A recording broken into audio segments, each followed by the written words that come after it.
before I'll carry a gun, I need 1,500 rounds with one malfunction or less to certify it for self-defense. I just won't carry it until I know I've gotten to that point, because then I know it's reliable. All right. And in these springs, I know I have to replace them about every 6 months or so. They start to wear out. Or I'll see a magazine go bad and I label the magazines with a number. And if that goes bad, I throw it in the bag and I know when it goes home it gets a new spring. And then I bring it back and check it and see if it works. Recoil springs, the thing that makes the slide going back and forth, very easy to replace. They should be replaced too. All right. And then the other springs, depending on your pistol, you may need a gunsmith or you may not. But there should be some maintenance on your gun if you shoot it a lot. Now, if you buy a gun and you only put 50 rounds on it, springs are never going to go bad. All right, but you're never going to shoot well either. So you need to get some practice. Make sure to get these parts going and take care of that gun and make it work. Josh is going to talk about this a little bit, but you got to be kind of anal about this stuff and know that you're taking care of your gun.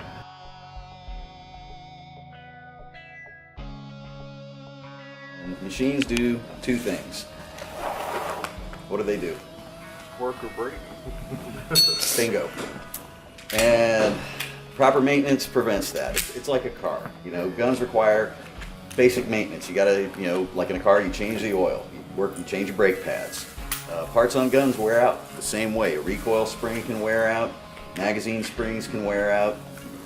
The actual spring kit inside the gun, your striker spring or your main spring on your hammer, can wear out. So when you're cleaning a gun, one of the things you want to do is check for certain things. And to do that, you need to know the cycle of operation of your firearm. And there's 8 basic functions to that firearm. There's feeding, which is the bullet coming up to the top of the magazine. Okay, there's chambering, which is the slide driving the round into the chamber. There's locking, which is the barrel locking into place in the slide. Firing, go figure. Unlocking, extracting, ejecting, and cocking. That happens every time you pull that trigger, that whole cycle with a semi-auto pistol. Pop, pop, pop, pop, pop. And keeping your firearm clean helps facilitate all of those functions. Make sure your magazine's not dented, crushed, anything like that. Press your follower, make sure your follower is tight up in the top. And you've got a little nub down on the bottom of that floor plate. And what you can do is you compress that nub and very easily slide that floor plate off. And be careful because that spring's under tension, it'll take a tooth. And just take it out, you can wipe out the inside of your magazine and then just reassemble it by snapping it back into place. What's the first thing you have to do to a Glock to disassemble it? Fire. Pull the trigger. So if you've got a striker fire gun like the Smith & Wesson, the Glock thing, it is imperative that you clear that weapon. The first thing you're going to do before you clean your slide is you're going to look at it. You're going to check for cracks, any kind of unusual wear, galling, anything like that, you know, anything that just looks weird. Second thing you want to check are your sights.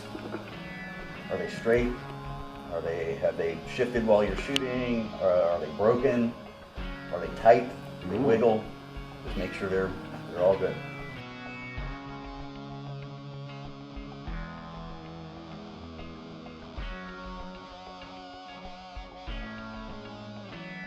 Okay, see how long on the inside?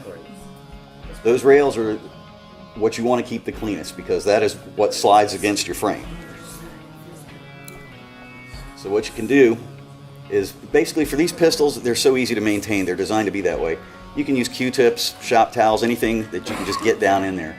A lot of people use a solvent. Some people use CLP. A good CLP is fine, like Break Free or Hoppies or Impro 7, anything like that. Everybody's kind of got their own preference.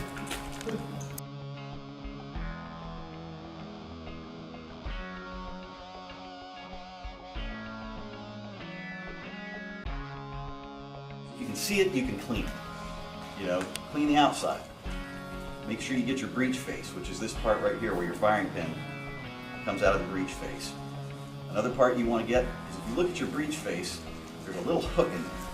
Everybody see that little hook? It's called your extractor. What that extractor does is it pulls the spent case out of the chamber when the gun's fired. And that extractor is actually under spring tension and has to flex. And if it's really crudded up in there, a lot of times that hook won't snap completely over that case ring. and your gun will malfunction. So you want to make sure you get like a nylon brush or something like that and really scrub out under that extractor really well. Check the crown real well. The crown is right here at the end of your muzzle. And you want to make sure it's not dinged up or anything like that, because if you get a ding in that crown, what happens is that burning gas that propels that bullet out of the barrel is going to have a spot where it comes out a little bit more than everywhere else. It's uneven, and what it's going to do is blow that bullet off in whatever the opposite direction of where that ding is. Your locking lug is right above the chamber, and then your bottom lug, you want to check that. Check it for chips, cracks, anything like that. Check your feed ramps. Make sure they're smooth. These will save you a lot of money in the long run because they're reusable. A bag of patches, you know, it's 10, 15 bucks. Once you use them, you're done. Throw it out. And also with a patch, you're getting about 30% contact with your bore. With these, you're getting 100%. And you know, and once it gets dirty and foul, throw it in the sink with some hot soapy water. And I've got bore snakes that are 8, 9 years old that I use every day in the shop, and they hold up real well. Check your magazine release, make sure it's moving freely. If you've got a decocker, make sure it's okay. Look at your ejector, which is, on all of these guns, there's a little piece. I'll show you, everybody's is kind of different. That's your ejector, yep. Yep, that's it. This is the guy right here. Make sure it's not cracked, broken, chipped, anything like that. That's your ejector. On yours, it's that guy right there. Sure? Yep.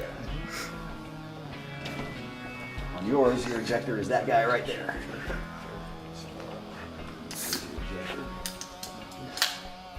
And the ejectors are important because what do? Eject. You definitely want to get around your locking block, which is this area right here. And make sure there's no carbon buildup on there or anything like that. You can use a bronze brush to clean that out. Check your hammer. If you have a hammer fire gun, check your hammer, your sear. If you got a striker fire gun, you know, check out, like on the Glocks, you've got your cruciform there, your safety lever. Just basically look for anything that's chipped, cracked, or broken, or anything like that. Once you do that, like I said, just get in there with Q-tips, shop towel, wipe it out real good.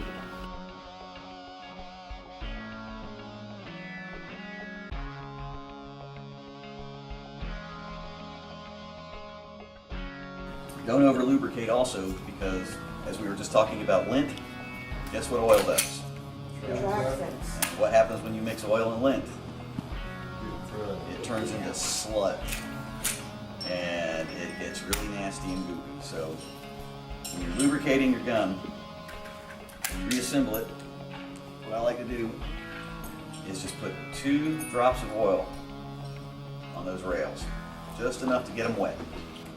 Then, when you do your barrel, you do want some oil on the outside of your barrel. And just put a drop on there, and just coat everything really well. You should only have enough on there to where you touch that barrel, it leaves a fingerprint. You want to make sure you get around your locking engagements here. And put your barrel back in. Press your recoil spring, and your slide is good to go. Check your recoil springs. Same thing, you know, make sure nothing's damaged, they're not bent, kinked, anything like that. Like that. Sure, see, you want those lugs facing. Now, this is your back end, that's your front end. That front end goes in that little hole right there, so look it up. You want to kind of, you'll just compress it just a little bit and slide right up against that barrel. Right? Go ahead and take that out and try it. You gotta kind of compress it a little bit. Okay. Let's put it in there. Compress it up here. There you go. Go. And then put it back on your frame. What you do, yeah, you've got these rails right here. Imagine up. It slides in like that. Oh wait, we gotta put this in. Right? Sorry. There we go. That's all you do is rotate that lever and it snaps back into place. All right, last thing to do is the function check. Make sure your gun's clear, close your slide. Point the gun in a safe direction. Pull the trigger. It should go click. Don't let the trigger go. If you've already let your trigger go, go ahead and recock your gun. Okay, just pull your trigger and hold it back. Now without letting go of the trigger, cycle your slide again. Now gently release your trigger and it's going to go click. Okay, that's called reset. That lets you know that your disconnector is working. Pull the trigger again. There you go. That's how you do your disconnector check on that gun. Your disconnector is basically what keeps your gun from going full auto on.